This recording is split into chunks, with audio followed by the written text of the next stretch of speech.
좀 서로 토론하는 그런 자리를 있었는데 짧게 그냥 제가 그동안 해왔던 거를 영상 또는 슬라이드에서 그냥 빨리빨리 지나가면서 한번 보여드리겠습니다. 단지 한 회사가 해서 40년을 근무하고 그동안에 20년을 CEO로서 근무했습니다. 하지만 내용적으로는 그 회사가 M&A도 되고 해서 회사가 팔리기도 했고 차기도 했고 그러면서 이제 한 회사에 40년을 있다 은퇴를 했는데요. 그 과정을 이렇게 쭉 보면 40년 동안 어떻게 지내왔을까 이렇게 돌아보면 그 당시는 자기가 굉장히 최선을 다해서 뭔가 했다고 생각했는데 혼자 힘이 아니고 많은 주변에 좋은 만남이 있었고 또 이분들은 많은 도움이 있었다는 생각을 합니다. 근데 저는 아주 좀 제가 굉장히 행운하다 생각하는 거는 어떻게 하다 보니까 100년 이상 된 회사 두 회사에 근무를 하게 됐어요. 그래서 30년 동안은 미국의 라스턴 퓨리너라는 회사가 한국의 1967년도에 회사 외국인 투자로 그때 IBM이나 CBM에서 외국인 투자로가 불과 한 서너 개 회사 됐을 때 농업 부분에 미국에서 가장 좋은 큰 회사가 한국에 들어오게 됐습니다. 그래서 대학 졸업하고 이 회사에서 30년을 있으면서 20년 만에 한국의 최초의 CEO가 돼가지고 쭉 했는데 어느 날 갑자기 이 회사가 업계에서 30년 동안 1위를 해오던 회사가 카길이라는 회사한테 흑수 합병을 당하는 겁니다. 그래서 합병이 당해가지고 카길한테 우리가 이제 카길의 경영자가 돼가지고 다시 또 10년을 CEO를 해가지고 이 카길은 1865년에 창립이 됐기 때문에 라스턴 퓨리너는 저기 보시듯이 1897년에 해가지고 2002년도에서 105년을 쭉 유지했고 카길은 1865년은 미국의 16대 대통령인 에이브라함 링컨 대통령이 취임하던 그 해에 창립이 된 회사입니다. 근데 현재 나중에 잠깐 소개를 해드리겠습니다만 1년의 외형이 약 1200억 불 돼서 120조 정도 되는 세계에서 가장 큰 비상장 기업입니다. 패밀리 오운드 컴퍼니인데 이 회사가 어떻게 경영을 해왔다는 것을 몸소 100년 이상 된 두 회사에서 경험할 수 있는 그런 기회를 가졌습니다. 그 40년 동안에 가장 많이 썼던 용어가 뭐냐? 그게 비전, 섬김, 패션, 그 다음에 신뢰. 이 네 가지 단어를 어떠한 단어보다도 가장 많이 썼었고, 그리고 어떻게 돼서 100년 이상 된 두 회사, 미국에서도 가장 아주 존경받고 아주 경영도 잘한 이 회사가 한 회사는 없어져 버렸어요. 그리고 한 회사는 지금도 150년 지나고도 매년 7, 8년 정도에 한 번씩 1000억 불짜리 회사가 하나씩 다시 생깁니다. 어떻게 이런 차이를 만들었냐는 게 바로 리더십의 비전과 가치가 아무리 좋은 회사라도 그런 차이를 만들었다는 것을 몸소 현장에서 경험을 했습니다. 그래서 저는 이제 나중에 주주익을 극대화하는 그러한 그 가치관을 가진 회사하고 CEO하고 그 다음에 스테이크홀더 밸류를 해가지고 이거를 우리하고 비즈니스를 하면서 가장 이해관계자를 폭넓게 다 포용하면서 공유 가치를 창출하고 그 창출된 가치를 공정하게 나누는 그런 회사의 어떤 가치관을 가진 회사하고 어떤 참 결말이 냈다는 것을 나중에 한번 보여드리고 그래서 저는 이제 은퇴 후에 재직할 때 20년 전에 제가 외국인 100% 외국인 투자법인에서 문화재단을 세웠습니다. 제가 CEO였을 때.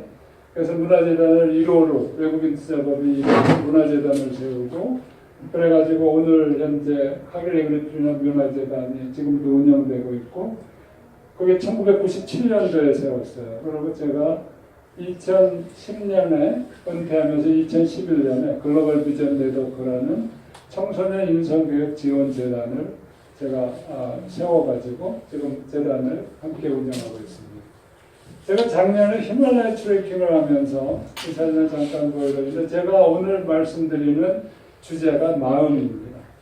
그래서 우리가 지금 우리 누구 교수님께서 부이론, 기타 이론적을 쭉 전개하시면서 거기에 여러 가지 이제 재산경영을 쭉 말씀하셨는데 제가 오늘 말씀드린 포인트가 마음인데 제가 히말라야 출경에서 왼쪽으로는 안나푸르나 오른쪽으로 마차프차라봉을 이렇게 쭉 보면서 우리가 갖고 있는 마음 또 우리가 항상 서벌 리더십을 쭉 강조하는데 그런 성김의 리더십에서 우리의 마음이 과연 어떤 상태냐 하는 것을 다시 한번 이제 돌아볼 기회가 생겼고 이 사진은 작년도 저희가 오타와에서 열린 세계 4H 세계대회에 저희가 거기 보드 멤버를 참여해서 전 세계의 4H 멤버들이 전부 모여서 지구의 미래, 인류의 식량, 또 환경 이런 문제를 우리가 어떻게 해결할 거냐는 것을 우리의 희망은 미래의 청소년 세대한테 다른 가치관을 교육시키고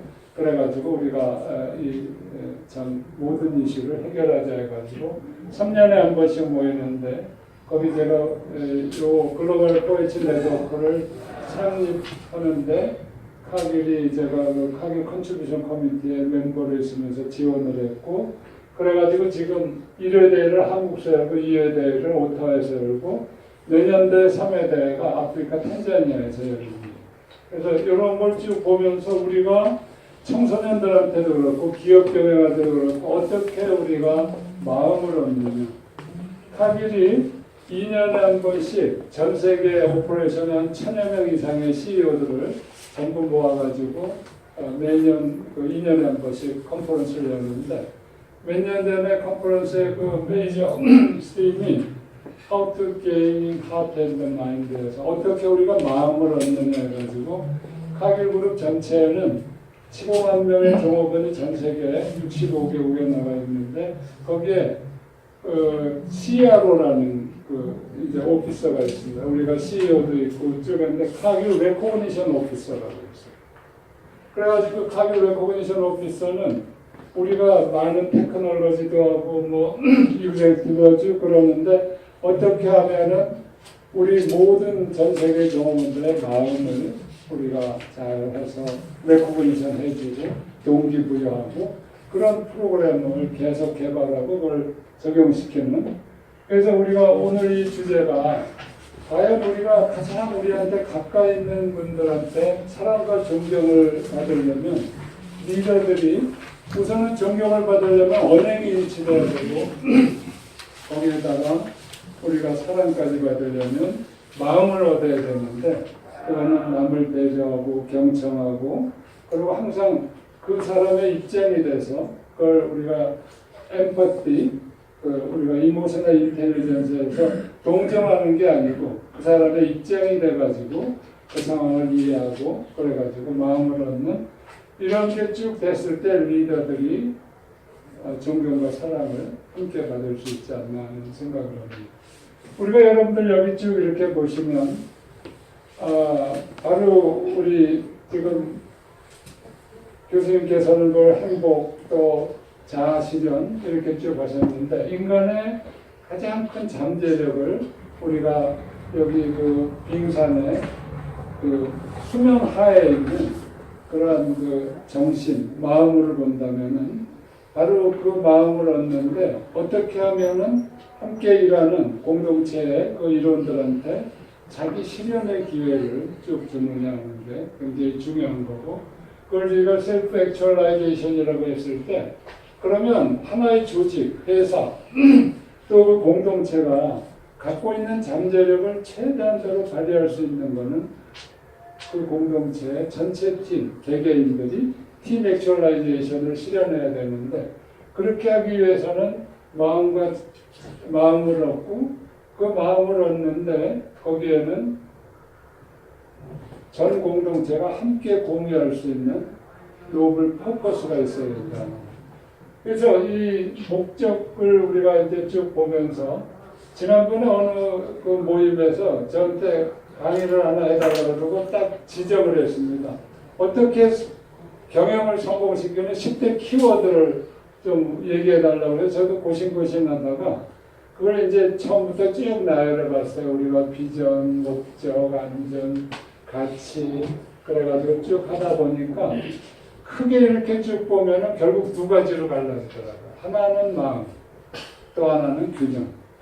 그래가지고 우리가 마음을 얻는 거에는 선한 목적, 리더십, 그 다음에 카일 그룹 같은 데서는 경영자의 최고의 덕목이 종업원의 안전을 책임지는 거다 해서 세이프티 포스트라는 그런 거라는데 그 안전에 대한 거, 비전, 가치를 우리가 마음으로 그래서 리더십 팀들이 모든 그 공동체 구성원들이 긍정적인 그 관점을 갖게 하고 그리고 항상 자기의 그 일에 대한 의미와 거기에 어떤 미션을 갖게 하는 그런데 우리가 마음을 얻는 그런 역할을 한다면은 또 하나는 이 균형으로 어느 한쪽으로 치우치지 않고 한쪽으로는 우리가 단기적인 성과도 굉장히 추구해야 되고 그것만 또 해가지고는 장기적인 비전을 소홀하기 쉽기 때문에 롱텀 비전, 숏텀 퍼포먼스를 잘 균형 있게 해가는 게 굉장히 중요하다는 생각을 합니다. 그래서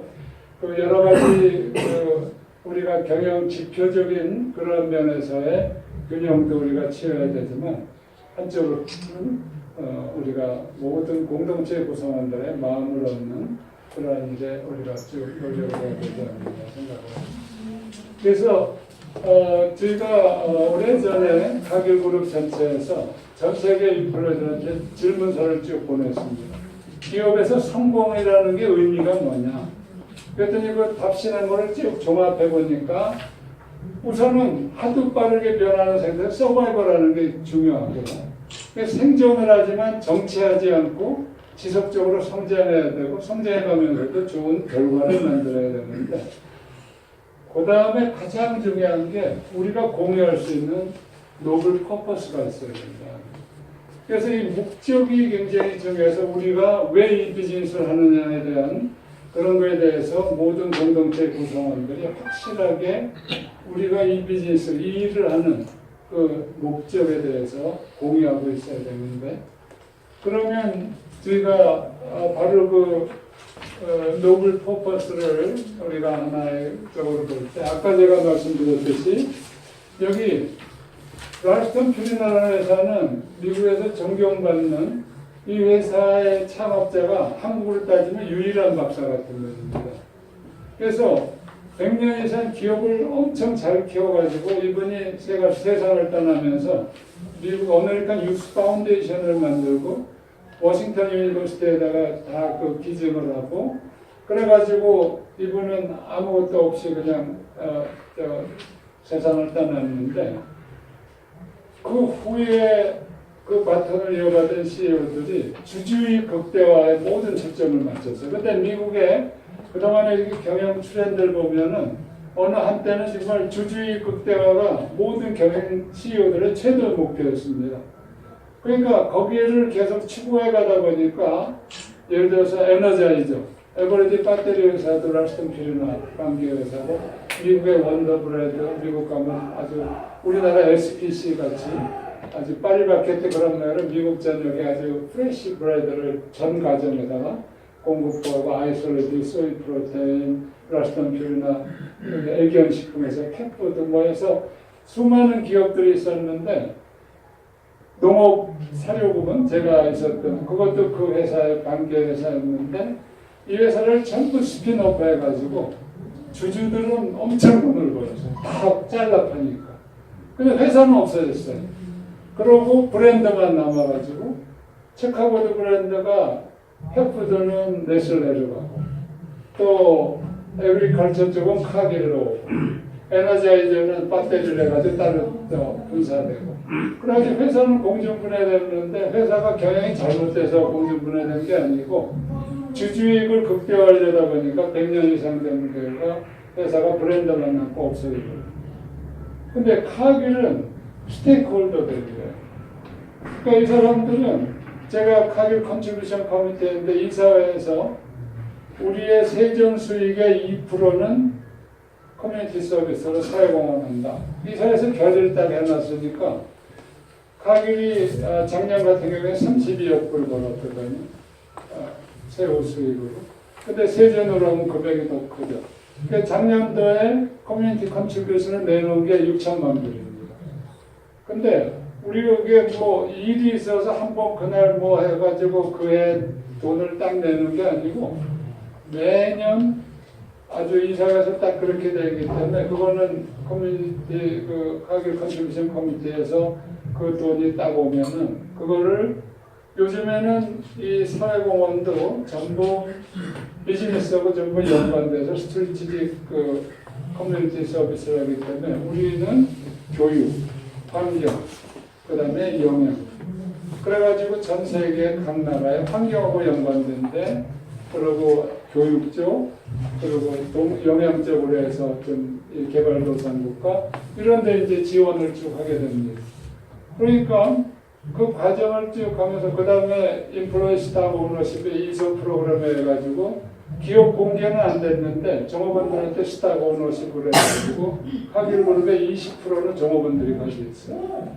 그래가지고 그 뉴욕의 증권시장에 연관된 회사들하고 전부 바스켓 그 프로그램을 해가지고 쿼털리 베이스로 스탁 밸류가 딱딱 뜹니다. 그러면 자기가 스탁 옵션을 받았다면은 스탁 밸류가 요번 쿼터에는 얼마 들어가니까 자기가 지금 갖고 있는 스탁 옵션하고 저거하고 해서 나는 지금 요거를 3년 내지 5년 엑서사이즈 했을 때 나는 얼마 정도 내가 지금 그 퇴직금 말고도 이거 가지고 있다는 거를.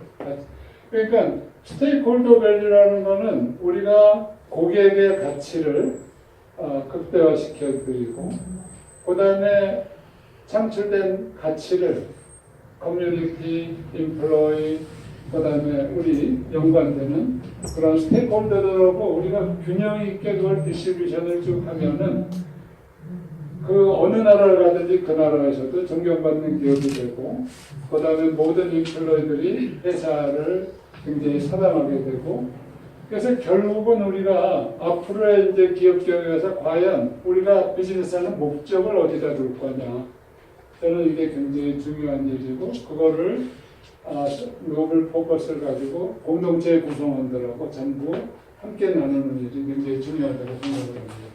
왜 그런가 하니 목적이 이끄는 리더십은 모든 우리 그 공동체 구성원들한테 어떤 동기부여를 시키고 그 다음에 이 사람들이 갖고 있는 이 자기의 그 잠재력을 최대한으로 발휘하게 하고 거기에는 그 일을 그 목적 자체가 선한 목적이기 때문에 때로는 열정이 물론 당연히 있고 때로는 자기 희생을 하면서까지도 그 선한 목적을 위해서 모두가 함께 참여하게 된다는 거예요. 그래서 저희는 이제 결국은 자기 실현을 쭉 하면서 저희는 1년 반 내지 2년에 한 번씩 전 세계 15만 명을 대상으로 그 ES를 쭉 따진다. 그래 인플로이 인게이지먼트 스코어라고 그래가지고 종업원 몰입도 검사를 전부 하거든요.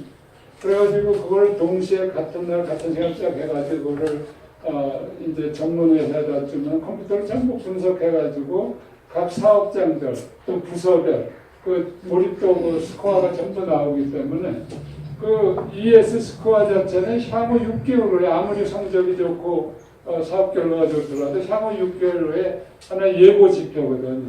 몰입도가 떨어진 조직은 6개월, 1년 후에 그게 결과로 나타나기 때문에 사전에 몰입도 검사를 해가지고 몰입도가 떨어졌다 하면은 즉시 그 부서장 또는 공장장 연관되는 사람들하고 이거를 개선하기 위해서 어떻게 거기에 따른 행동 계획을 짤 거냐는 거를.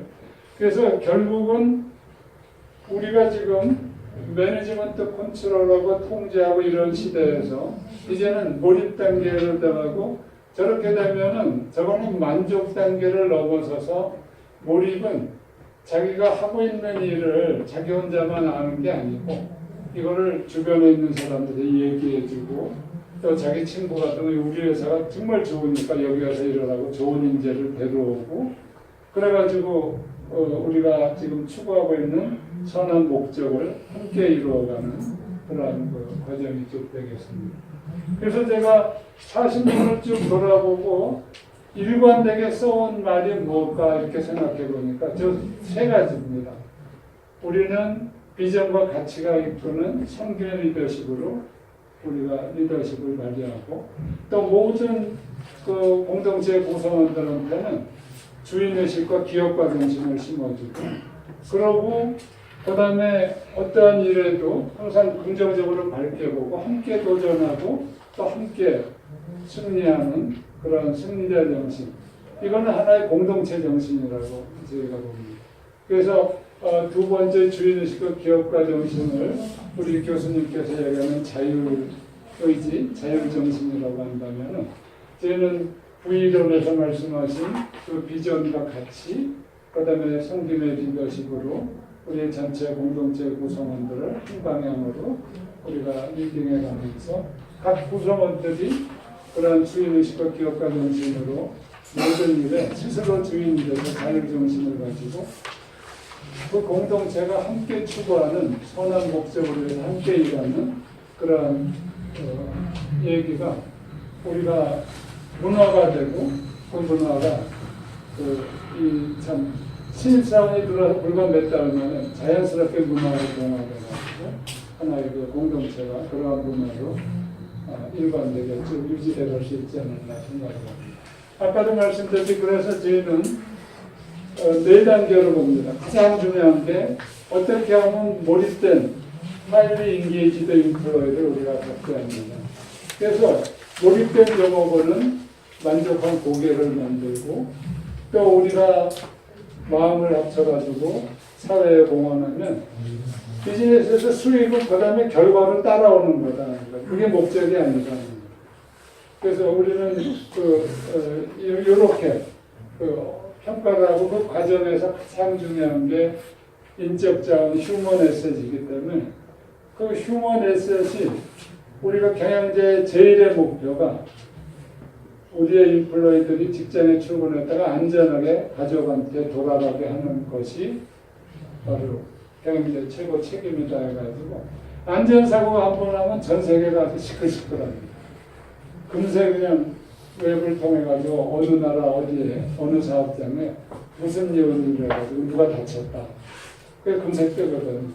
그러면 최고 경영자가 즉시 현장에 가야 되고 그래서 리포트하고 24시간 안에 그런 일들이 실제적으로 아무리 경영을 잘해서 뭐 수익 많이 내도 안전사고 한 번 나면 그거는 보너스고 뭐가 엉망이 되거든요. 그래서 그런 게 실제적으로 일어나기 때문에 바로 세이프티 퍼스트라는 게 아주 모든 저희가 경영자의 경영 목적 지표 중에 제1로 항상 적혀 있습니다. 그래서 저희가 리더십을 많이 성김의 리더십, 가치중심, 비전, 고비, 영성 리더십에서 많은 얘기를 하는데 일관되게 흐르고 있는 게 과연 우리가 어떻게 마음을 얻는 그런 리더십을 쭉 발휘해가야 하는 거고 그래서 저희가 서본 리더십이라는 거는 리더십의 정의 자체가 정체된 개념이 아니고 하나의 영향력을 미쳐가는 하나의 프로세스를 본다 그러면은 그 영향력을 미칠 때 어떻게 우리가 미칠 수 있느냐 그거는 힘이나 자리나 이런 거로 해서 영향력을 미치는 게 아니고 권위에 의해서 미친다는 거예요. 근데 권위는 어디서 나오냐? 권위는 바로 섬김과 희생에서 나오고 섬김과 희생은 사랑하는 마음이 없어서는 안 되기 때문에 사랑하는 마음이 있어야 되는데 우리가 사랑하는 마음이 싫은 사람도 어떻게 사랑하냐? 그랬을 때 반드시 거기는 의사만 있지 않고 반드시 의지가 있어야 된다. 의지라는 것은 행동이 따라가야 되기 때문에 우리가 작은 행동도 자꾸 반복하다 보면 싫은 사람도 거기에 사랑하는 마음이 행동으로 따라서 마음이 따라오는 그러한 걸로 해가지고 저희 성김의 리더십은 바로 의지에서 출발해가지고 그게 사랑하는 마음을 갖게 하고 그 사랑하는 마음을 가지고 자기 희생을 하고 그래가지고 권위를 가지고 영향을 주는 그런 걸로 해서 저희들이 계속 성김의 리더십을 얘기하고 있습니다. 우리가 스티븐 코비에 보면 그 가치 중심의 리더십에서 네 단계의 그 리더십 얘기를 쭉 합니다. 근데 제가 이제 몇 년 전에 아프리카 탄자니아에서 지금 그 빌 게이츠 재단하고 뒷봉하고 몇 개 회사가 이래가지고 아프리카 각 나라의 코에치 리더들을 해가지고 저희가 워크숍을 한 번 했는데 그때 제가 한 세션을 3시간짜리를 맡아가지고 힘들어하고 이제 토론도 하고 그러면서 제가 이 가치 중심의 리더십을 가지고 쭉 얘기를 한 적이 있습니다. 그때 이렇게 쭉 보니까 제가 요즘에 학생들, 대학생들 멘토링하고 그럴 때도 제가 우리 지금 조 회장님 와 계십니다만 저희들이 그 서울대학교 경영대 가서도 저희가 멘토링을 했는데 한 학점들이 놀랍게도 서울대학교 경영대학 경영학과 학생들이 전국에서 그래도 꽤 공부 잘하는 학생들이 왔을 텐데 열등의식이 보통이 아니에요. 자존감이 전혀 없어요. 항상 비교해서만 자랐기 때문에. 그래서 이 학생들한테 어떻게 자존감을 심어주느냐. 우리가 기업경영에서도 마찬가지로 가장 중요한 핵심 가치가 트러스트인데 믿어야지 자기 권한도 이해해주고 그 다음에 그랬는데 믿지 못하는 거예요. 근데 그 믿지 못하는 출발이 어디서 되냐. 자기가 자기 자신을 못 믿는 거예요. 그래서 스티븐 코비는 그거를 개인에서 트러스트 워스니스라는 표현으로 저거는 자기가 자기 자신의 역량을 우선 믿고 그래서 믿어서 거기에 확신을 가지고 컨피던스를 갖고 그러기 때문에 자기 자신을 사랑하게 되고 그 자기 자존감이라고 그럴까요? 그거를 갖게 하는 게 가장 중요하다 이거죠. 우리 공동체 구성원들. 그래서 저희가 멘토링을 대학생들하고 쭉 하고 한 학기 쭉 하고 나중에 쭉 이렇게 보면 학생들이 그걸 다 회복하는 거예요. 자존감을. 그래서 공동체에서도 우리가 기업경영에서 가장 중요한 게 이 회사의 핵심 가치가 신뢰인데 신뢰를 하려면은 그 개개인들이 한 사람 한 사람이 얼마나 중요한 인재다. 그렇기 때문에 그 중요한 인재들을 믿고 자율권을 가능하면 많이 부여하고 그래가지고 자기 실현할 수 있는 여러 가지 기회도 주고 그래서 그렇게 되면은 개인이 우선 자존감을 갖게 되면 그 다음에 두 번째로는 나하고 남하고의 관계에서 신뢰가 형성되고 그리고 공동체를 그게 왔을 때는 회사 같은 데는 권력 이양이 되죠. 권한 이양을 믿으니까. 그러면 그게 하나의 큰 공동체가 되면 비전 가치하고 연결돼서 일체화가 되는 얼라이먼트가 된다. 그러니까 그 출발 자체가 어떻게 하면은 공동체 개개인의 구성원들한테 자기 능력에 대한 자부심을 갖게 하고 그렇기 때문에 스스로 일을 할 수 있는 그런 환경과 또 권한을 해주면 하는 게 그래서 우리가 가치 중심의 어떤 리더십을 할 때 개개인의 자존감을 회복할 수 있는 그런 리더십이 굉장히 중요하다고 생각을 합니다. 카길에서는 리더십 모델로 저렇게 네 군데 이렇게 코드로, 수어 코드라는 들어가서 있고, 그 다음에 가장 핵심인 리더십의 하트를 해서 인테그리티하고 컨딕션하고 커리지라는 이렇게 그걸 했는데, 이거는 교육시켜서 가르쳐주는 게 아니고, 어떻게 보면은 이러한 그 소양을 가진 사람들을 뽑아서 자꾸 그게 계속 발전되도록 도움을 해야 되기 때문에 거기 뒤에 내가 설명을 쭉 쓴 게 사실은 여기서 인테그리티라는 거를 한국어로 굳이 저거를 정식 성실 이렇게 번역했는데 제가 마이다스 RT도 회사를 딱 가보니까 아주 그걸 잘 표현했더라고요. 옳은 일을 올바르게 하는 거. 그러니까 옳은 일을 올바르게 하는 거. 그 영어로는 doing the right things regardless of consequences 그래가지고 자기가 오늘 하는 이 일이 결과가 자기한테 설사 불리한 결과가 나오더라도 바르다고 생각하면 바르게 그 일을 해라는 거거든요. 그러니까 어떻게 하면은 인테그리티라는 게 앞으로 회사가 글로벌 회사를 쭉 지향하면서 전혀 저희가 양보할 수 없는 그런 사람이 되기 때문에 그거에 대한 거를 저희들이 쭉 얘기를 쭉 해오고 있습니다. 그래서 저는 이제 그걸 쭉 해가면서 이제 우리 팀들하고 비전을 만드는데 많은 회사들이 비전을 만들어서 이렇게 쭉 겁니다.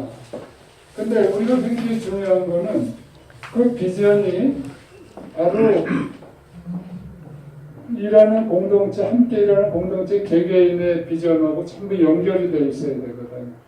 근데 그거를 최고경영자 또는 경영진 몇 분이 우리 비전은 이거다 이거 좀 만들어 놓으면 그거는 그냥 한 번 일과성으로 만들어서 그냥 붙여놓거나 저거 한 거지 그게 실질적으로 매일매일 경영 현장에서 반영되기가 참 어려웠다고 생각을 합니다. 그래서 이제 저희 같은 경우는 그거를 한 번 만드는데 어떤 데는 뭐 쑥다 아니면 6개월 그래가지고 칼처 캠페인을 해가지고 모든 공동체 구성원들이 다 참여하게 하고 이 사람들을 대변할 수 있는 체인징 에이전트를 10사람 정도에 하나씩 뽑고 그래가지고 그 자기들끼리 막 그 토론하고 한 거를 가져와가지고 체인징 에이전트끼리 또 모이고 그래가지고 나중에 비전 만들 때 비전 스테이트먼트에서 글자 하나도 가지고도 막 굉장히 감론을 막 그러고 나중에 딱 그게 만들어지고 비전 선포식을 했을 때 전체 구성원들이 자기 거고 다 연결시켜가지고 그래서 그 과정에서 중요한 거는 그 자기하고 다 이렇게 연결이 돼야 된다는 거예요. 나한테 갖는 의미는 뭐냐? 그래서 그거를 개인 그 비전하고 얼라이먼트를 좀 더 시켜가지고 그렇게 함께 가는 게 중요하다고 생각합니다. 네. 그리고 그 미션 자체도 그렇게 쭉 해가고 그래서 이번에 지나겠습니다. 그래서 저희들이 이제 중국 같은데 제가 이제 은퇴하고 나서 70 됐을 때 다시 스타트업을 시작을 했습니다. 그래서 비전을 세우고 그 다음에 재단에다가 계속 펀딩을 해줘야 되는데 이게 기업에서 뭐 조금 이렇게 뭐 받아가지고 안 되니까 아예 커머셜 컴퍼니 세워가지고 우리가 중국 같은데 우리 팀들하고 우리가 2025년 비전을 쭉 만들고 그래가지고 저희들이 2025년까지 중국에 우리가 26개 공장을 만들고 그래가지고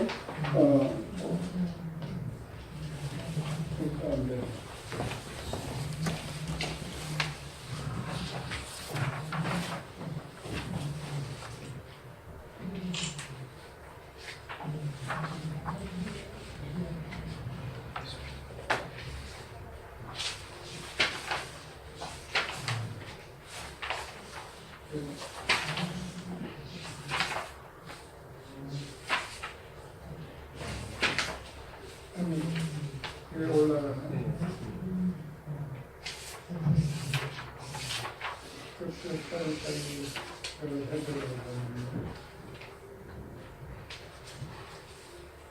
그래서 이렇게 저희가 이제 전 조분들이 몇 달 동안 같이 해가지고 참석해서 그렇게 이제 비전 선포식을 하고 그래서 이 팀들이 중국 전역에서 지금 각각 자기 분야에서 2025년 비전 실현을 그래서 제가 이제 빨리빨리 사진 관계 이렇게 쭉 보여드리면서 그래서 우리가 비전과 자기 비전하고 연계하고 사회공헌 비전하고 연계시키고 그래가지고 각 일을 있는데 주인의식과 기업가 정신을 가지고 우리가 쭉 해가는 그런 게 중요하다 생각하고 이제 가치 쪽에서 제가 이제 지나가면서 잠깐 말씀드리면 우리가 이 가치 자체는 특별히 이게 뭐 어려운 게 아니고 보편적으로 누구나 다 지킬 수 있는 건데 중요한 거는 회사가 그거를 매일매일의 경영 속에서 그대로 실천하는 거지 이게 어느 회사라도 특별히 다른 건 아니라고 생각합니다.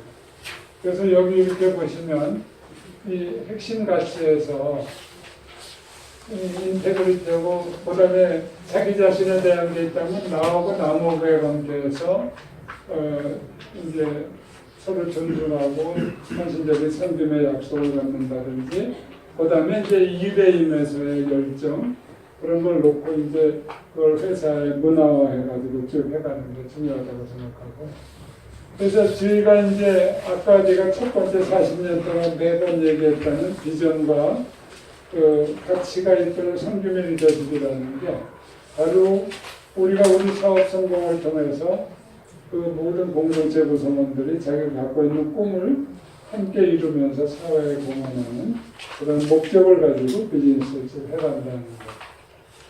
그래서 제가 이제 아까 랄스턴 피르나의 창업자 얘기를 했는데, 워싱턴에 그 국제사회치, 그 미국 사회치, 거기에 NGO로는 미국에서 가장 큰 단체인데, 회원들이 630만 명이 됩니다. 그 청소년들이. 근데 거기 뒤에 가면 이런 비석이 쭉 서 있어요.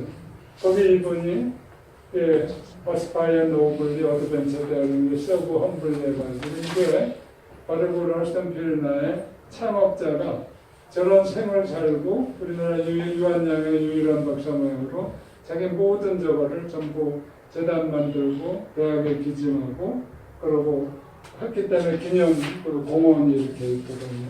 그래서 요 지금 저거가 바로 저희가 이제 신입사원 때부터 랄스턴 피르나 들어가서 배운 거고, 그거를 실제 경영에 실천을 하고 카기르하고 합병해가지고 그거를 또 카기르의 좋은 점을 같이 받아가지고 함께 해가지고 중국에 가서 중국에 처음 20년 동안에 공장을 저희가 25개를 중국 전역에 다 만들고 그거를 인대하고 나와서 지금 5년 뒤에 그 사업에 영향을 줄까봐 안 갔다가 제가 이제 그 후에 가가지고 지금 다시 우리가 20년 동안 해왔던 거를 다시 시작하게 해가지고 그렇게 지금 진행하고 있습니다.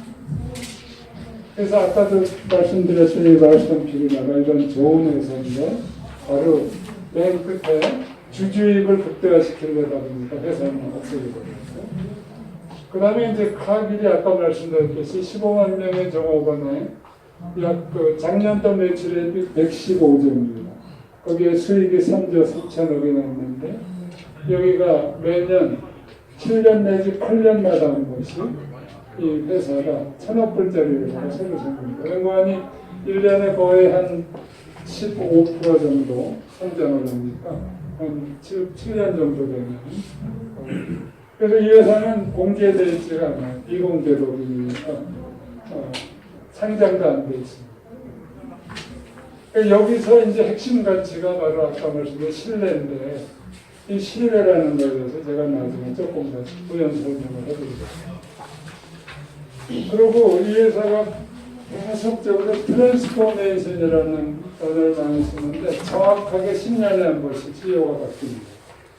그리고 10년에 한 번씩 CEO가 그 전에 한 5년 정도를 중첩해서 거기 CFO라든지 아니면 CEO라든지 이런 사람이 같이 경영하면서 배우고, 그래가지고 그분이 새롭게 취임하기 전에 자기가 앞으로 10년을 어떻게 끌어가겠다는 거를 새롭게 해가지고 다시 또 트랜스포메이션 해나가고, 그래가지고 지금 150년, 1860년이니까 154년 됐는데 앞으로도 이 회사는 200년, 300년 계속 갈 겁니다. 그러한 그 가치관, 또 CEO 리더십 체인지, 그리고 회사가 갖고 있는 여러 가지 문화, 그런 것 때문에. 그래서 이 회사가 이제 애뉴얼 리포트를 2년 전에는 이렇게 해서 사람 중심으로 애뉴얼 리포트가 나왔어요. 이렇게. 스테이크홀더 중심으로. 그런데, 그러니까 글로벌 컴퍼니들의 애뉴얼 리포트는 보면은, 금융경에서 재정 숫자는 보이지도 않게 그냥 작은 글씨로 한두 줄 이렇게 있고 전부 스토리입니다. 그리고 이번에 나온 2018년 스토리는 커넥트입니다. 이 회사의 주제가. 그래가지고 어떻게 우리가 우리 파트너들하고 성장할 거냐해서 주제가 커넥트 나을식으로 해가지고 이게 전부 커넥트. 각 분야별로 전부 식품, 농업 이런 쪽에서 커넥트하는 거. 그래가지고 이렇게 그래서 자기가 2030년까지 어떻게 하겠다는데 이렇게 리포트에 딱 나오고, 그 다음에 한 2년 정도 있으면 CEO가 바뀌어요.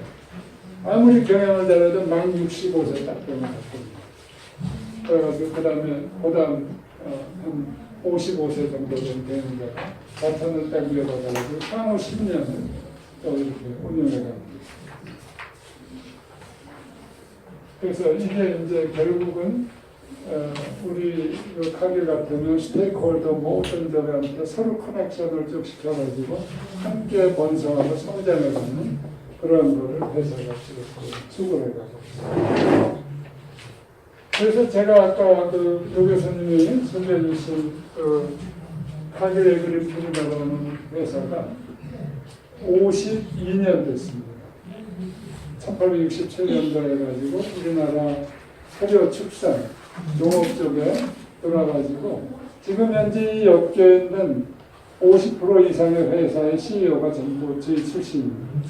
그러니까 많은 인재들을 길러내고 그래가지고 산업계 전체를 저희들이 속해 있는 산업계 전체를 수준을 국제적인 글로벌 스탠다드 이상가지로 그렇게 해서 여기서 훈련된 또 경영자들이 세계 각국에 현지에 쭉 거달아서 들어가게 되고 그러고 저희들이 문화재단을 만들고 100% 외국 법인안에 생활금도 만들고 해가지고 오히려 한국 기업보다도 더 한국적인 그런 경영을 하되 글로벌 스탠다드 맞추면서 한국 지역사회에서의 로컬 컴퍼니로서의 역할을 저희들이 해가고 있습니다.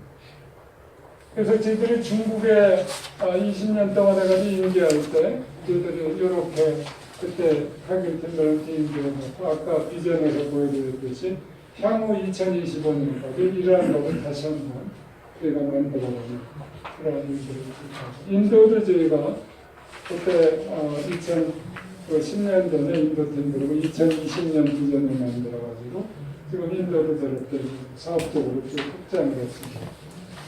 그래서 아까 제가 말씀드린 신뢰라는 걸 카겔이 150년 동안 일관되게 유지해오고 있는데 저기 여러분들 쭉 보시면 우리가 아무리 진실하고 역량이 있고 또 릴라이빌리티가 있더라도 이 밑에 이게 자기중심적이냐 아니면 타인지향적이냐에 따라서 신뢰 지수가 굉장히 달라지기 때문에 우리가 고객 또 우리 스테이크홀더를 먼저 생각하고 그래가지고 그 사람들의 이익을 우리가 계속 가치를 창출하고 그 결과를 우리 비즈니스는 자연적으로 성장하고 성공하고 수익 창출이 될 거다 해서 그래서 여기 그거를 분자 분모에다가 여러분들이 이 분모가 아무리 크더라도 여기가 이게 자기중심적이면 신뢰 형성이 안 되고 그렇기 때문에 우리가 이 신뢰는 그냥 머릿속에만 되고 기업 경영 현장에서 우리가 그대로 실천해 가야 된다. 그래서 그렇게 해갔을 때 우리가 지속 가능한 성장을 이룰 수 있고 또 점점 더 이 사회공헌 자체가 그냥 막연히 어려운 사람 도와주는 게 아니고 저희가 지속적으로 투자를 해줘가지고 공유 가치를 창출할 수 있는 그쪽으로 저희들이 이제 사회공헌 자금의 투자도 그렇게 달라진다는 것을 이렇게 쭉 볼 수 있고 그래서 제가 이제 계속 말씀드렸던 게 우선 신뢰 바탕 위에서 그게 자연스럽게 반복적으로 기업 경영에 녹아져서 이렇게 하나의 문화화되고 또 문화화되면서 모든 공동체 구성원들이 거기에 함께 참여하게 해가지고 이 문화라는 거는 지속적으로 갖고 와가야 된다. 근데 제가 아주 아무리 그게 좋은 문화를 갖고 나더라도 리더십이 한번 바뀌어서 그거를 허물어뜨리기는 너무 쉬워요. 그러니까 수십 년 동안 해놓은 그 문화가 리더십이 그 가치관 또는 그 롤 모델을 제대로 못했을 때는 불과 몇 년 안에 그냥 엉망이 되거든요. 그래서 지속적으로 석세션 플랜도 그렇기 때문에 좋은 인재를 뽑아서 후임자를 제대로 선정을 하고 그걸 바탕을 이어받아서 그대로 쭉 가게 할 수 있는 그게 굉장히 중요하다고 생각합니다. 그래서 각각의 리더십 브랜드가 매일매일의 우리가 생활 속에서 은행에 마치 매일매일 작은 금액을 축적해서 그게 쌓아가듯이 리더십 브랜드도 그렇게 쌓아가는데 코퍼레이트 브랜드 자체도 우리가 지역사회 공헌도에서도 그렇고 그래서 공동체 구성원들과 일을 해가는 그런 데서 그렇고 이렇게 코퍼레이트 브랜드를 쌓아가야 된다는 걸 말씀드립니다. 아까 말씀드렸던 또 경영의 10대 키워드에서 아까 말씀드렸던 5가지를 우리가 마음에 든다면 나머지 6에서 10가지는 어느 한쪽에 치우치지 않는 균형으로 해서 하나의 한쪽으로는 마인드 앤 밸런스가 우리가 앞으로 지금 기업 경영에서 또는 공동체 하나의 리더로서 공동체 구성원들과 함께 노블 퍼포스를 이뤄가는데 굉장히 중요한 일이 아닌가 생각을 합니다. 끝으로 저희가 중국을 쭉 가봤더니 저희가 훈련시켜놓은 중국의 많은 젊은이들 중에 교육이 끊기니까 이 사람들 일본에 스스로 가가지고 저기 가서 이 지금 우리 이나머리 같이 오고 스쿨에 들어가가지고 그럴 때 같이 중국을 6개 번역으로 나눠서 그 훈련시켜놓은 그 친구가 동북 삼성, 요령성, 그 다음에 길림성, 홍령광산에 그 일스트럭터 그 라이선스를 받아가지고 그거 교육을 하고 있더라고요. 그래서 참 우리가 배움이라는 거는 그게 뭐 참 우리 중국도 그렇고 한국도 그렇고 고전을 통해서 많은 배움도 있고 서양에서도 그렇고 또 일본 가까운 일본에서 그렇고 거기 이나머리 갔죠. 거기 쭉 저걸 보면은 아주 긍정적인 관점하고 열정하고 이런 거를 무엇보다도 중요시 이렇게 쭉 해왔는데 저는 리더십의 가장 중요한 덕목 중에 하나가 상황은 저희가 비즈니스를 쭉 하다 보면 뭐 항상 좋을 수만이 없고 거기에는 수많은 도전과 어려움도 있고 그런데 똑같이 벌어진 환경을 리더는 어떤 관점에서 보느냐는 게 참 중요하다고 생각합니다. 어떠한 경우에도 리더는 굉장히 긍정적으로 또 그 상황을 오히려 하나의 더 도전하고 또 그걸 극복하면서 발전할 수 있는 그런 관점에서 보면은 본인뿐만이 아니고 그 공동체에 속한 모든 구성원들과 함께 우리가 그걸 극복해가면서 기업을 지속적으로 발전시켜서 갈 수 있는 그런 힘의 원천이 되지 않을까 이렇게 생각합니다. 그래서 저는 여기에 그 3P를 해서 하나는 굉장히 낙관적이고 긍정적인 마음이고 그 다음에 그거를 바라보는 관점에서 우리가 어느 관점에서 볼 거냐는 거하고 그걸 좀 이뤄가는 그 열정 이런 게 쭉 합쳐지는데 그 바탕에는 바로 모든 공동체 구성원, 지역사회 여기를 정말 사랑하고 함께 우리가 어떤 공통적으로 갖고 있는 우리 고귀한 목적을 이루고자 하는 그런 마음을 우리가 가질 때 지금 우리 노 교수님께서 계속 자서를 통해서 강조하고 계신 제3의 경영, 그 다음에 부의 이론, 기타 이런 게 저희들이 경영 현장에서도 그대로 접목해서 실천을 통해서 저희들이 그런 목적을 이룰 수 있다고 생각합니다. 그래서 제가 이제 은퇴 후에 재단을 세우면서 재단 이름을 글로벌 비전 대독이라고 해가지고 GBN이라고 그래서 이거 시작은 작지만 우리가 전 세계를 함께 품는 그런 뜻을 가지고 시작을 하게 해가지고 환경에 대한 거를 해서 저희가 지금 7년 동안 환경 대상을 쭉 하고 있고 성남 지역에서 드림 프로젝트를 해가지고 어려운 학생들 중학교 1학년부터 고3까지 한 번 받으면 6년 동안 지속적으로 주면서 인성교육을 계속적으로 실천을 나가고 있고요. 그 다음에 이제 저희들이 전 세계 아프리카를 비롯해서 많은 세계의 청소년들이 다른 가치관을 가지고 자라날 수 있도록 돕는 그런 역할을 해가고 있습니다. 그래서 제가 짧은 시간에 저희가 이제 말씀을 쭉 드렸는데 아주 그냥 간단히 키워드만 이렇게 해서 얘기를 드렸고 그래서 제가 이제 은퇴하면서 그냥 그동안의 경영 같은 거를 책을 써가지고 저희 은퇴식 때 오는 많은 학생들한테 저희가 나눴습니다. 그래서 혹시 관심 있으면 제가 3권 가져왔으니까 나중에 한번 좀 드리고 가야되는데 그래서 저는 지금까지 말씀드린 거를 그렇게 좀 그동안에 해왔던 걸 간단히 이제 요약해서 말씀드렸고 오히려 남은 시간 좀 여러분들 질문 있으시고 하면은 답해드리면서 그래서 제가 미진한 부분도 보완을 해봤습니다. 감사합니다. 근데 근본적으로 문제가 해결이 안 돼. 이렇게 하니까. 그러니까 부분적으로 자꾸 해결되는데 근본적 해결이 안 되는 거야. 그러니까 지금도 아직도 경영하면 사람들이 스트레스를 받는다. 우리나라 직장인들이 한 70%가 회사에 가면 우울하다.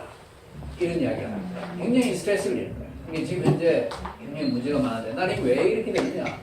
근본적으로 질문을 안 한다 그지. 왜냐? 경영하는 게 사는 거와 같은 거예요. 그러니까 어떻게 살 것인가 하는 대로 경영해야 돼. 그러니까 자기 철학, 삶의 철학이 없는 사람은 경영자가 돼서는 안 되겠다. 이게. 그래서 경영 철학, 삶의 철학을 가져야 되겠다. 그래서 삶 이꼬르 경영이고 우리가 어떻게 일할 것이냐. 직장에 가서도 일해야 되잖아. 근데 일하는 걸 갖다가 자기 사는 것처럼 해야지. 내가 살고 싶은 것처럼 해라 이거지. 근데 현재 문제만을 자꾸 해결하는 방법으로 경영이 발전해요. 그 경영 발전하긴 했어. 그러나 근본적으로 발전하려면 이제 삶이 뭐냐? 삶의 철학을 가져야 되겠다. 그래서 제일 처음에 질문은 어떻게 살 것이냐 하는 걸 우리가 알면 어떻게 경영할 것이냐 하는 게 나올 수 있다 이거죠. 그래서 어떻게 살아야 돼요? 우리 책도 가져갔으니까 한번 봐야죠. 이정에 어떻게 살 것인가 하면 어떻게 살아야 돼? 열심히 그러면, 사랑하며 춤추며 열심히 봉사하며 오케이. 열심히 춘추를 봉사하며 살자 이랬잖아요. 예. 그렇게 지금 일하고 있느냐 이게 직장에서. 아니 지금 이정현 씨는 그렇게 일하고 있는 것 같은데 네. 직장에서 사람들이 열심히 춤추고 봉사하고 이러면서 일을 하고 있느냐 그런 이제 질문을 해보면 아니 이제 이야기가 좀 길어질 때까지 그렇게 안 하고 있으니까 지금 문제가 생긴다. 그러니까 어떻게 살 것이냐 하는 결론을 내리자 이게요. 근데 지금 이정현 대표 말씀하신 게 그대로 나는 이야기하고 싶고 그렇게 살아야 돼. 그러니까 그렇게 하려면 어떻게 살 것이냐 하는 문제를 답하려면 사실은 왜 살 것이냐 하는 질문에 왜 사느냐 하는 질문에 답을 해야 돼. 그러니까 이거 이야기하려면 이제 복잡하니까 나는 왜 사느냐? 그게 행복하게 살자. 이렇게 결론을 내리자. 그렇지? 이것도 뭐 이야기하려면 한참 길지만 행복하게 살잖아 우리가. 그러면 행복이 뭐냐? 행복은 자기 식대로 살아야 돼. 자기 삶을 살아야 돼. 남의 삶을 살면 안 되잖아요. 자기 삶을 살아야 행복한 거 아니에요. 네? 나는 그렇게 말해요. 자기 삶을 살면 주인이고 남의 삶을 살면 노예야. 그러니까 우리가 왜 노예식으로 살아요? 시킨 일만 한 사람은 지금 기업에 가면 사람들이 상사가 시키는 일을 해. 그럼 그건 노예야 사실. 그럼 우리가 노예로 살지 않아야 된다. 그런 장소에 가서 일을 안 해야 돼. 안 하는데 먹고 살아야 할 수 있는 일을 하잖아요. 그러니까 경쟁에 문제가 생기는 거예요. 근데 자기 삶을 살아야 돼. 자기 삶을 살아라는 건 다시 자아실현을 해야 되는 거지. 자, 그럼 우리가 자아실현을 하려면 어떻게 해야 돼요? 그러니까 베토벤은 음악을 하면서 작곡을 하면서 자아실현을 하잖아요. 그럼 베토벤이 작곡을 하면서 자아실현을 하려면 어떻게 해야 되느냐? 열심히 해야 될 거 아니에요? 아까 열심히 하자 했잖아요.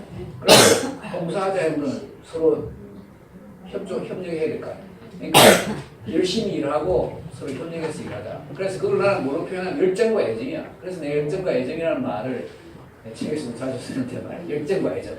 그러니까 일을 열심히 몰입해서 하고 협력해서 하자. 그러니까 이 제3의 경영은 뭐냐 하면 어떻게 경영할 것이냐. 열정과 애정으로 경영하자. 여기 열정과 애정. 열정과 애정을 가지고 일하고 열정과 애정을 가지고 경영하자. 그러니까 내가 상사면 상사도 열정과 애정을 가지고 있어야 되고 아래 사람도 열정과 애정을 가져야 돼. 열정과 애정을 가지고 경영하고 일하자는 게 제3의 경영의 요체고 그건 왜 그렇게 하느냐. 그렇게 해야 자기 자아실현을 할 수 있고 열정과 애정이 없는 사람은 나 시키는 걸 하는 거지. 열정과 애정이 있으니까 자기가 자기 할 일을 찾아서 하는 거고 그래서 자아실현을 하니까 행복해지는 거라. 행복하기 위해서는 열정과 애정을 가야 돼. 그런데 어떻게 사람들이 열정과 애정을 갖게 하느냐 이게 중요한 거 아니에요? 근데 나는 이제 열정과 애정을 가지려면 처음에 사람이 셀프 모티베이트 자기가 열정과 애정이 마음속에 아주 가지고 있어요. 아주 열정과 애정이 있는 사람 있잖아요. 처음부터.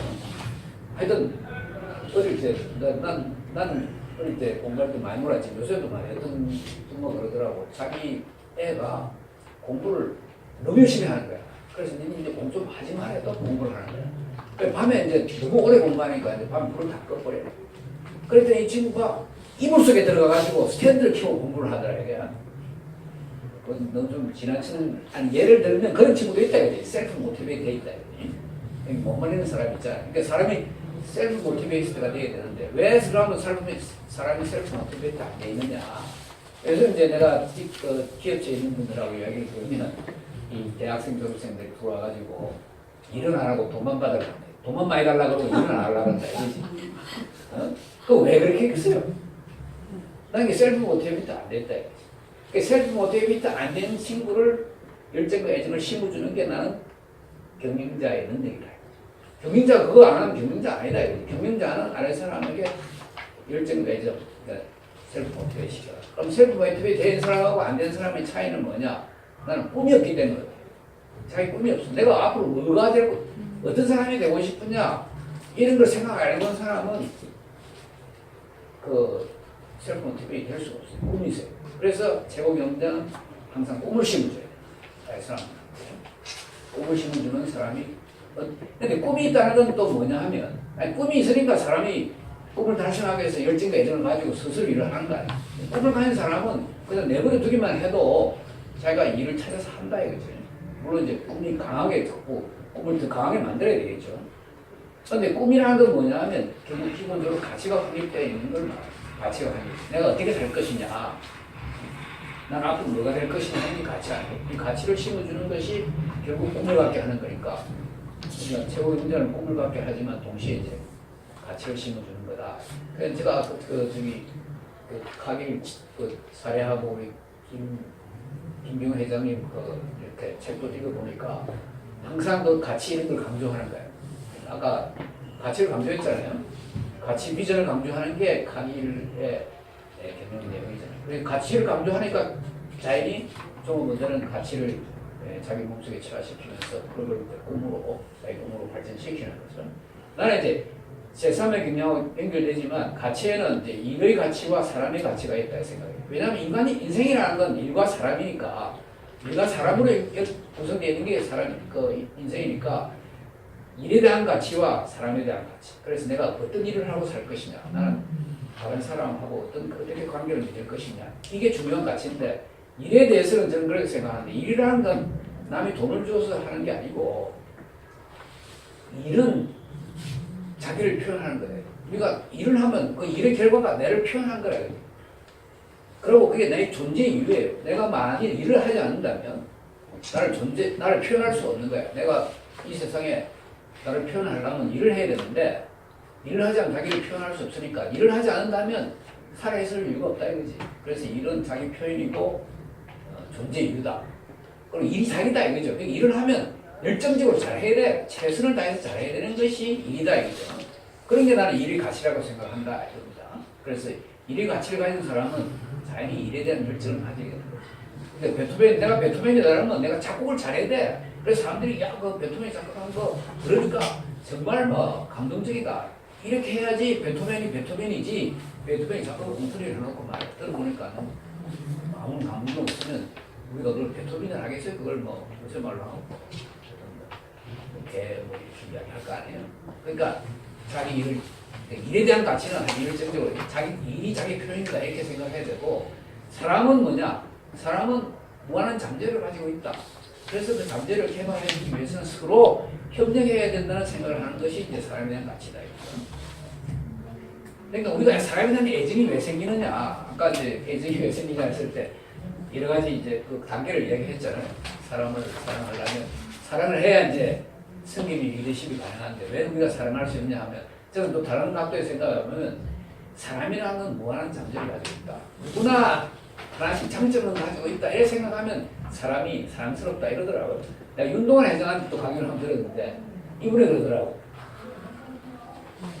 이분이 채용한 사람들은 전부 다 요새 말로 하면 2류, 3류 사람들만 중소기 처음 하니까 누가 부산 3류로 뺐으니까 2류, 3류 왔는데, 그런 사람들 되고 일을 하는데 어떻게 일을 해야 되겠냐 이런 생각하니까 사람들 오래 머물게 해야 되겠는데, 오래 머물게 하려면 뭔가 투자를 해야 되잖아요. 그럼 뭔가 사랑스러운 생각이 들어야지 투자를 할 수 있는데, 어떻게 사랑스러운 생각이 들었냐 이러니까 누구나 사람들은 하나씩 장점을 가지고 있다.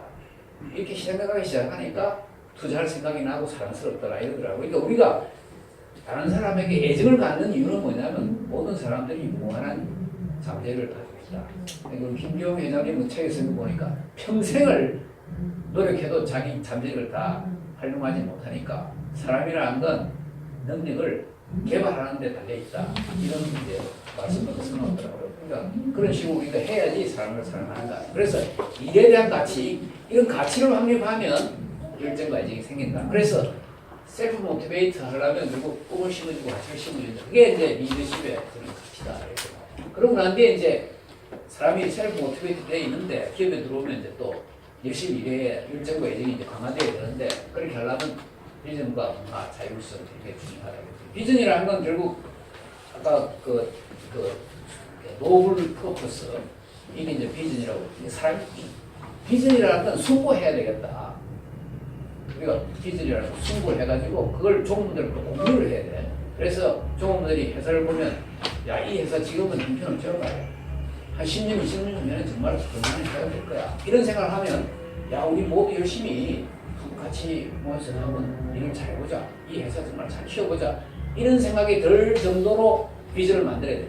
근데 지금 우리나라에는 이제 비전이 그렇게 사람들이 중요하게 생각하는 것 같아요. 그래서 비전 뭐 하나 써놓고 나서 서랍을 넣으니까 비전이 아무도 관심을 안 두는 것 같아요. 그래서 대부분의 기업에 가서 자신 회사 비전이 뭐냐, 비전이 뭔지는 아는데 그것이 현실에서 매일매일 실천이 안 되고 있는 게 대부분. 또 대부분의 경우에는 그냥 액자에 걸어놓기만 하고 어떤 경우는 책상 서랍에 들어가 있기만 하고 그 다음부터는 비전을 고려를 안 하는 경우도 많고. 근데 이제 달스톰 그 가게에서는 보니까 이 비전을 계속 여러 사람들이 같이 해서 비전을 만들기도 하고 또 비전 뭐 계속 캠페인도 하고 그렇게 아까 얘기했잖아요. 이 비전을 계속 생활하는 거거든요. 그래서 이 비전이 정말 숭고한 비전이 되겠다. 숭고한 비전. 그래서 사람들이 야 이걸 보면 그 숭고한 비전이라는 건 뭐냐면 사람들이 이 숭고한 비전 가치에 공유를 하게 되면 거기에서 또 열정과 애정이 생겨나는 열정과 애정. 야, 이 회사 정말 한번 잘해보자 하는 그 열정 아니야? 이 회사 정말 좋은 회사래. 한번 잘해보자. 그리고 이렇게 좋은 회사니까 이거 모두 한번 힘을 합쳐서 잘해보자. 이러니까 거기에 공동체 정신이 생기는 거죠. 그 열정과 애정이 생기는. 그래서 그렇게 생기면 이제 회장님 혼자서 뭐 회사 잘 키우는 게 아니라 내가 어느 회사 가보니까 회장님 이제 쉬십시오. 우리가 하겠습니다. 지금도 이렇게 이야기하더라고요. 그 비전이 잘 돼 있으면 종업원들이 솔선수범 따라오는 거예요. 그래서 회장이 혼자서 쫓아다닐 필요가 없는 거죠. 그래서 비전이 중요하다. 그다음 문화는 뭐냐면 문화는 사실은 이게 우리가 어떻게 살 것이냐, 우리가 어떻게 일하느냐, 우리가 사는 방법과 일하는 방법이 문화예요.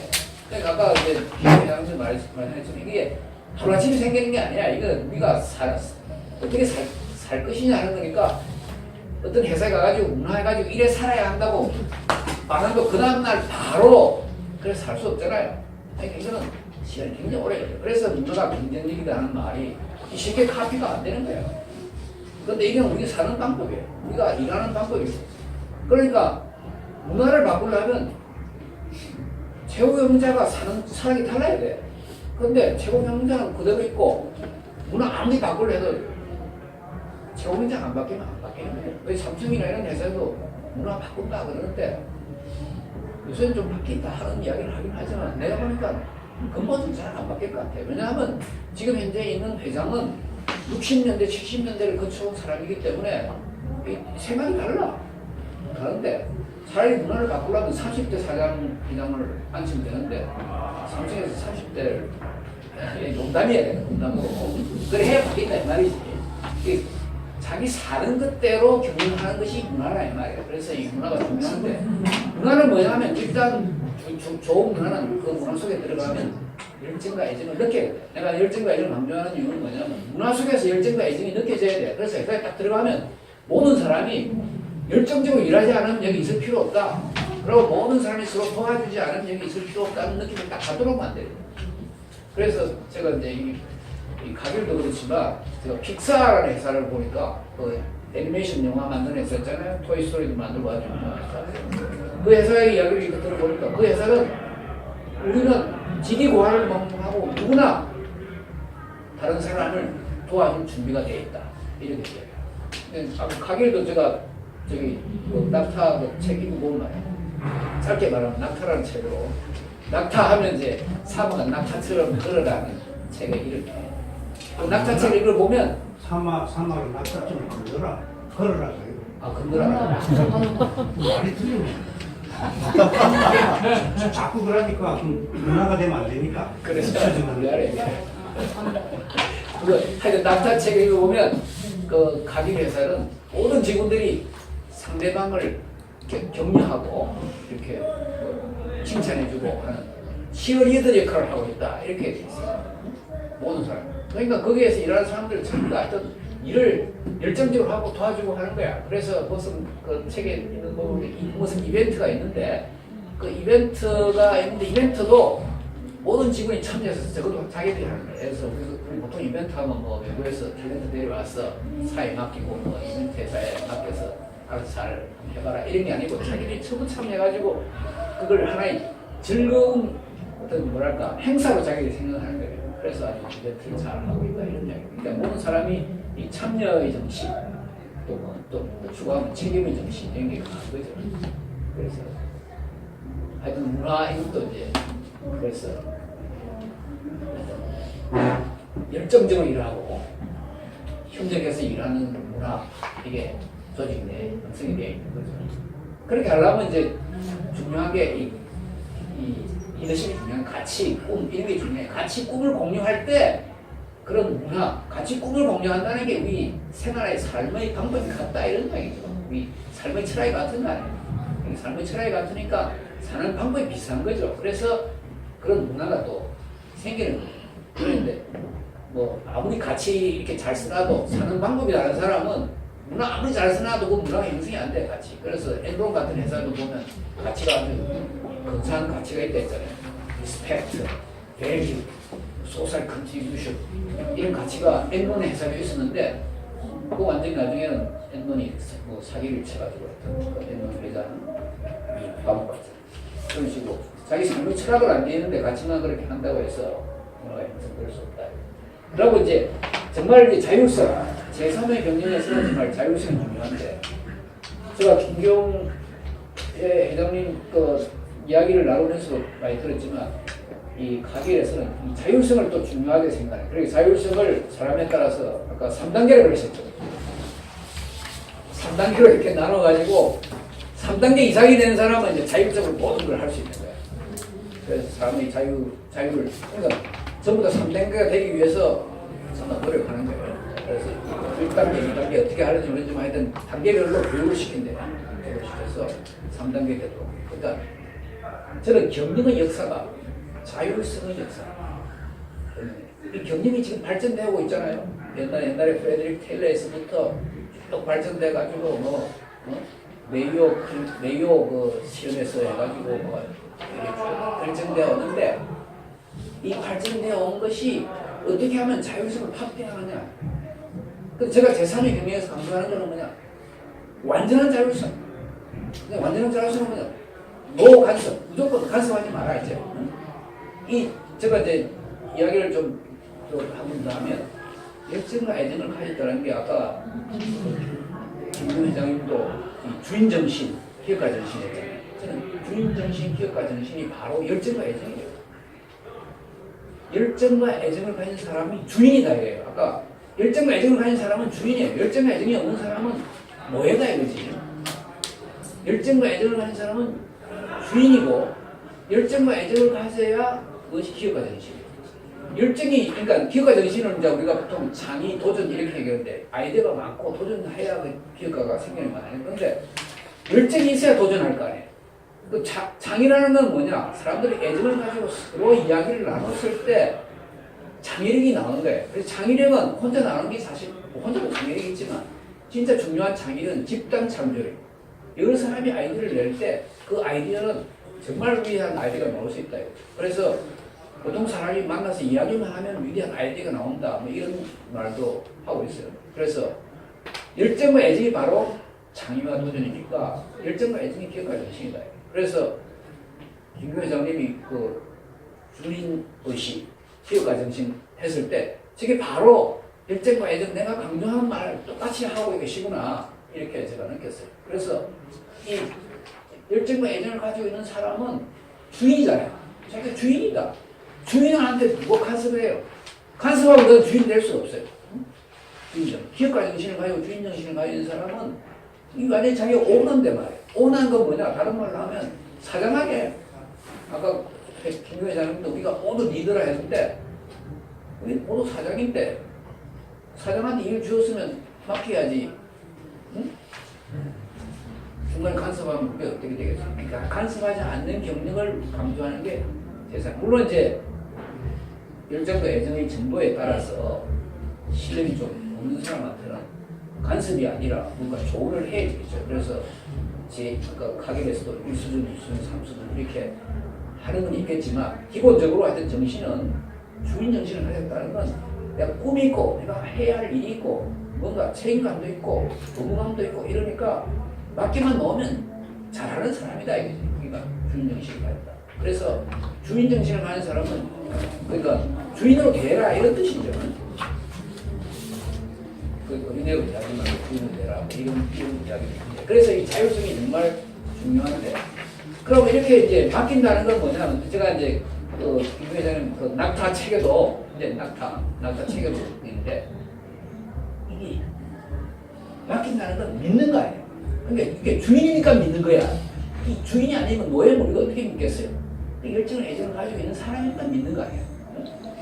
열정과 애정을 가지고 있지 않으면 아예 회사에서 일 못하는 거지. 그럼 나가야 되겠지. 근데 하여튼 믿고 일을 맡기고 그다음 중요한 게 뭐냐면 기다려야 돼. 기다리지 못해 사람이 하루만 그러니까 간섭하는 거예요. 이 기다릴 줄 아는 리더십. 그래서 이제 김구 회장님이 이제 말씀하는데 그게 뭐냐면 성김의 리더십을 해야 된다. 이 기다릴 줄 아는 리더십. 그게 성김의 리더십이 아닐까.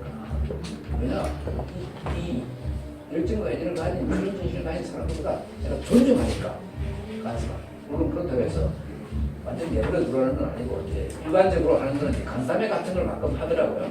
정말 믿을 수 있는 사람은 간담회도 필요 없을지 몰라. 그냥 간담회해가지고 야 지금 어떻게 돌아가고 있어. 왜냐하면 한 사람이 일이 그 사람의 독립적인 일로 끝나는 게 아니라 다른 사람의 일하고 연결돼가지고 뭔가 전체적인 작품이 완성되니까 한도 했다가 뭐 다른 방향으로 가면 연결이 잘 안 되잖아요. 그러니까 간담을 해가지고 지금 어떻게 돌아가고 있어요. 그러니까 가끔 이야기를 하는 이런 정도는 이제 물론 해야 되겠죠. 하지만 기본적으로 우리가 자율성을 하게 됩니다. 그래서 자율성이라는 건 자율성을 주었을 때 이제 열정과 애정을 강조하지만 자율성을 준다는 건 내가 정말 꿈을 꿀 수 있는 거 아니에요?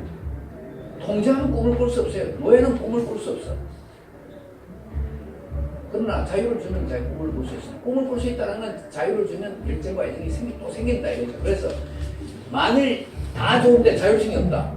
그럼 그 회사는 열정과 애정을 가질 수 없어요. 그럼 그 회사는 이제 그래서 자율성이 정말 중요하고 그래서 이 자율성이 꿈을 가질 수 있고 꿈을 가질 수 있다는 건 자아실현으로 바로 가는 일 아니에요. 그래서 자율성을 할 수 있고 내 삶의 문제 자율성이 중요하다는 걸 이 자율성이라는 건 정말 그냥 일만 또 맡기는 게 아니라 기회를 주는 거죠. 도전할 수 있는 기회.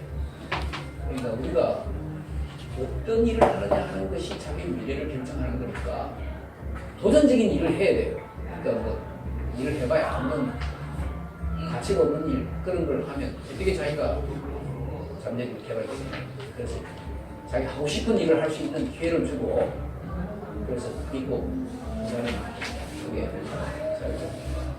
그래서 이제 조금 결론적으로 이야기하면 아까 이제 그 김규 회장님이 한 게 제가 정말 하고 싶은 말을 내 제3의 경영의 책을 쓰긴 썼어요. 썼는데 이 부분을 좀 썼는데 그 세 가지를 강조했잖아요. 그러니까 그 비전과 가치 그러니까 그 제목은 3 키워드라는 3대 키워드라는 그 슬라이드가 있었어요. 거기 보면 비전과 가치를 강조했고 주인의식, 기획과 정신의 가치를 강조했고 그 다음에 함께 도전하고 승리하자 이렇게 했잖아요. 이게 제가 제3의 경영에서 하는 강조하는 비전과 가치는 제3의 경영에서 강조해 순관 정신 그걸 이제 강조를 하고 그 다음에 주인의식, 기획과 정신 저는 이제 이걸 한마디로 해서 기업가 정신을 강조했어요. 숭고한 대신 기업가 정신. 함께 도전하고 승리하자.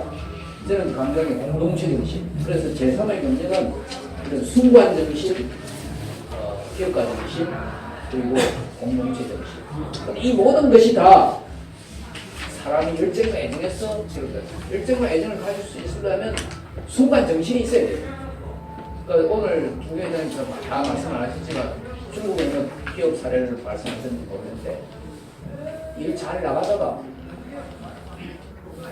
그 회사의 가치가 바뀌니까 회사가 이제 슬슬 재미가 없어지면 그런 식으로 된다. 그리고 아까처럼 좋은 애는 그 퓨리나잖아요. 퓨리나가 잘 나갔잖아요. 나갔는데 CEO가 바뀌고 와가지고 주주 가치를 극대화하니까 순간 정신이 사라진 거야. 그러니까 회사가 뭐냐 주주이 극대화한다고 회사가 공중분해 이런 식으로 가고 있거든요. 그러니까 이 순간 정신이라는 게 중요하다.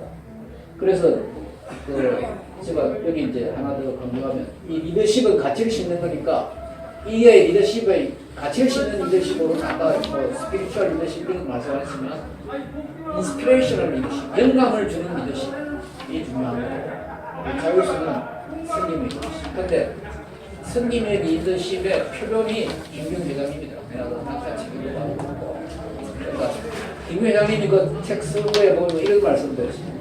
제가 인정을 또 하겠습니다. 하는데 사장으로 계셨는데 사장으로 있으면서도 내가 직급이나 직책에서 남보다 위에 있다는 생각을 안 해요. 이렇게 이야기합니다. 내가 하는 역할, 나는 하나의 역할을 하고 있고 각자가 다 역할이 있다. 그래서 내가 하는 역할은 다른 사람이 하는 역할을 잘할 수 있도록 지원하는 것, 밑받침이 되는 것이다. 그래서 이제 보통 이제 사장이 되고 나면 자기 선배들은 이제 보통 은퇴를 하잖아요. 후배가 사장이 됐으니까 뭐 좋은 뜻으로도 은퇴하고 또는 뭐 나쁜 뜻으로는 꼴보기 싫어서도 은퇴하고 이러잖아요. 좋은 뜻으로서는 후배가 마음대로 일을 하라고 또 은퇴하기도 하는데 이 김경 회장님은 찾아가서 우리가 회사가 발전을 하려면 선배님들의 경험이 필요하다. 그래서 내가 하는 역할은 선배님들이 정말 일을 잘할 수 있도록 밑받침할 테니까 제발 회사를 떠나지 말아달라 이렇게 말씀하시더라고요. 이게 정말 선임의 일이실까. 그래서 전부 다 각자 역할이 있잖아요. 각자를 잘할 수 있도록 밑받침하면 돼. 근데 그걸 말이지 넌 이래라 저래라 지시한다 하면 그건 선임의 뜻이 아니잖아요. 그래서 이 자율성에서 정말 선임의 뜻이 정말 이 말씀을 좀 그래서 이제 이걸 지명하겠어요. 이렇게 이제 제3의 윤리와 자아실현을 이 네 가지로 해야 되겠다 이런 이야기고 내가 이제 그래서 사람들이 왜 제3의 경영이냐 이랬을 때 이제 경영을 좀 아시는 분들은 X, Y 이거 알 거야. 근데 X 이론과 Y 이론이 있고 X 이론은 이제 결국은 일과 사람에 대한 인식의 차이가 있기 때문에 나오는데 무슨 B 이론부터 먼저는 B 이론은 일을 하는 건 자아 실현을 위해서 한다 이거죠. 자아 실현. 내가 돈 때문에 일하는 게 아니라 내 자아 실현을 위해서 일한다. 그러니까 일이 없으면 자아 실현이 안 되니까 자아 실현이 가장 중요한 목적이잖아요. 그러니까 일을 준다는 건 축복이다 이게. 그리고 자아 실현이라는 건 바로 비전, 꿈과 연결돼요. 꿈이라는 건 비전이죠. 꿈과 연결. 그러니까 꿈을 달성하기 위해서 자아 실현을 자율적으로 하는 거지 뭐 시켜서 하는 게 아니다 하는 게 제3의 경영이에요. 근데 X이론은 뭐냐면 X는 사람은 일을 싫어한다. 일하는 이유는 뭐냐면 먹고 살기 위해서 부부는 살려면 돈이 필요하니까 먹고 살 돈을 벌기 위해서 일하는 거야. 그러니까 이건 고액이고 생존이고 일을 안 하려고 그래. 요새 아까 뭐 일 안 하고 돈만 받으려고 하는 그게 X이론 비슷한 거지. 그러니까 어떻게 일을 시켜야 되겠어 이런 사람은. 이게 셀프 모티베이트가 안 돼 있는 거 아니야. 이건 권한으로 돼. 옛날에 1930년대 이때 미국에서는 경우에 따라서는 막 우리는 옛날에 뭐 구두발로 차고 하는 것 이상으로 협박하고 이래서 일을 시킨 거야 미국에서도. 그리고 뭐 카네기 뭐 이야기 들었고 내가 직접 뭐 정황은 아닌데 대모하고 이러니까 정말 총도 쏘았다 이러더라고 그때. 그러니까 일 안 하고 이렇게 적대질이야. 그러니까 이렇게 생존을 위해서 일한다니까 권한하고 지시하는 경륜에서 그게 제일의 경륜이야. 이거 하다 보니까 아까 같이 막 적대적으로 나오니까 야 이건 좀 심하구나. 그래서 이제 이 Y론이다. 근데 Y론은 뭐냐면 사람이라는 건 일을 싫어하는 게 아니라 일을 그냥 싫어할 수도 있고 좋을 수도 있는데 중요한 건 뭐냐면 보상을 잘해주면 사람들은 근데 뭐 승진시켜주고 월급 많이 주고 이러면 이 조직 목표에 결의를 가질 것이다. 결의라는 건 뭐냐면 내가 열심히 일하겠다 이런 몰입해서 일한다 이런 거죠. 그래서 결의를 가질 것이다 이랬을 때 보상을 강조하는 거예요. 그러니까 그걸 제가 제2의 경쟁을 했어요. 근데 사실 이렇게 뭐 보상을 주면 결의를 가질 것이다 했지만 월급하고 뭐 이거 준다고 결의를 안 가지잖아요. 근데 당초봐 돈 그렇게 많이 주고 했는데 뭐 결의 가지는 안 가지잖아요. 그러니까 이 Y론도 그러니까 결점이 있다 이런 뜻으로 내가 이렇게 쓴 거예요. 그래서 X, Y 다음에 이제 그 V라고 하는 것을 쓴 거지. 그래서 제3의 그래서 제 말씀 이것이 끝내고 우선 김경 회장님하고 질문 있으시면 그 질문 시간 좀 일단 그 정도 규모면 내부 운영이나 어떤 관리를 위해서는 시스템을 체계하고 상장을 해서 체계할 필요가 있었을 텐데 굳이 상장을 안 하고도 그 큰 규모의 회사를 운영할 수 있었던 핵심 요소가 뭐가 있나요? 그 이제 어느 기업이나 마찬가지지만 우리가 상장을 한다는 의미 자체가 예를 들어서 이 자금을 조달하기 위한 목적이냐 아니면은 회사가 어떠한 브랜드 이미지를 올리기 위해서 많은 그 시장에 어떠한 그 이제 소개하고 여러 가지 이제 목적이 있지만 카길은 농업 중심의 회사로 우선은 시작을 했고요. 그 패밀리 자체 창업자 이름이 카길입니다. 근데 처음에 스타트업 해가지고 자금 사정이 어렵고 그러니까 그 사돈이죠. 맥밀런 패밀리라고. 그러니까 카길 패밀리, 맥밀런 패밀리가 함께 해가지고 그걸 해왔는데 이 회사가 농업이라는 거는 기상의 어떠한 저거에서도 굉장히 그 플럭시에이션이 크잖아요. 그러니까 상당히 장기적인 비전을 가지고 그 뭐 쭉 예를 들어서 상장을 일단 하고 공개법인이 되면 이게 분기별로 또는 매년별로 애널리스트를 저거 해가지고 굉장히 좌우되는데 장기적인 비전을 가지고 쭉 하려니까 이제 우선 투자해서 외부 그 애널리스트들의 우선은 영향을 안 받고 또 캐시플로우 면에서 항상 자기들이 수익 창출해서 주주들이 아주 적은 그 배당하고 나머지는 계속 재투자를 하다 보니까 이 애널리스트에서 자금이 별로 필요가 없어요. 그러니까 우선은 자유롭죠. 그런데 그래서 우선은 첫째는 그렇게 갔고 그리고 그 거대한 조직을 과연 어떻게 움직이냐 하는데 그 조직 자체가 쭉 보면 어느 시기 동안에는 계속 디센트럴라이제이션에서 권한이양을 많이 해줬다가 그걸 방문하게 되면 또 이건 이제 안 되니까 큰 글로벌 컴퍼니가 그 다음에 다시 센트럴라이즈 해가지고 그거를 반복적으로 디센트럴라이즈 했다 센트럴라이즈 했다 해가지고 회사가 막 성장을 할 때 디센트럴라이즈 쭉 성장해 가다가 어느 시점 되면 또 센트럴라이즈 해가지고 인터널 컨트롤을 굉장히 강조하고 그리고 그 경영 시스템 자체는 계속 첨단 시스템을 새로운 CEO가 와가지고 거기에 맞춰서 쭉 가고 그러기 때문에 공개는 안 됐지만 공개법인하고 똑같이 경영을 합니다. 스탁 프라이스도 아까 말씀드렸듯이 권형이 있고 그리고 또 완전히 이 오디팅이라든지 기타 이런 거는 쭉 하고 그 다음에 중요한 거는 그 패밀리들이 지금 한 몇 대가 이렇게 쭉 오면 인원이 굉장히 많을 거 아닙니까? 보드 오브 디렉터 이사의 지배 구조가 어떻게 되어 있는 거 아니? 15명 중에 5명은 그 지금 현재 경영진, 5명은 사회이사, 그 다음에 5명이 패밀리들이 들어와 있어요. 그리고 직접 경영에는 1명도 안 들어와 있습니다. 경영진에. 그런데 이분들이 전혀 관여도 안 하지만 회사 사업에 관심이 계속 있어가지고 작년인가 재작년에 미국 전체에서 사회공헌 금액 제일 많이 낸 사람이 카길 패밀리에 있던 그 사람이 세상 떠나면서 60억 불을 그 재단에다가 기부하고 자기는 딱 떠났어요. 그러니까 우리가 그 이제 우리가 하나의 그 리더 또 리더십들의 사회적인 공헌이라는 게 기업 경영을 통해서만이 아니고 그런 그 실제 커뮤니티 서비스에서도 그들의 실천이 되기 때문에 이 회사가 얼마 전에 여담입니다만 조선일보사가 한번 취재를 하겠다고 그래가지고 제가 그 조선일보사 기자를 같이 본사를 방문해서 며칠 취재를 하고 왔거든요. 근데 이분이 딱 돌아와가지고 기사를 안 내요. 왜 안 내니까 기사를 다 썼는데 있는 그대로 쓰려니까 독자들이 그동안에 얘기 들어왔던 거하고 스토리가 다른 거예요. 그래가지고 안 내고 있다가 10년 후 특집판에 전면 기사가 한 번 났었습니다. 좋은 점, 나쁜 점 해가지고. 그래서 그런 이제 경험도 있고 그런데 결국은 비공개 기업으로 가는 거는 그 회사가 갖고 있는 사업 철학이나 또 그 회사의 환경이 글로벌 스탠다드에 맞춰서 경영하면서도 굳이 공개하지 않아도 잘할 수 있는 그 토양이 있었기 때문에. 평가를 어떻게 했어요? 근데 그게 저 여러분 질문 항목이요. 네.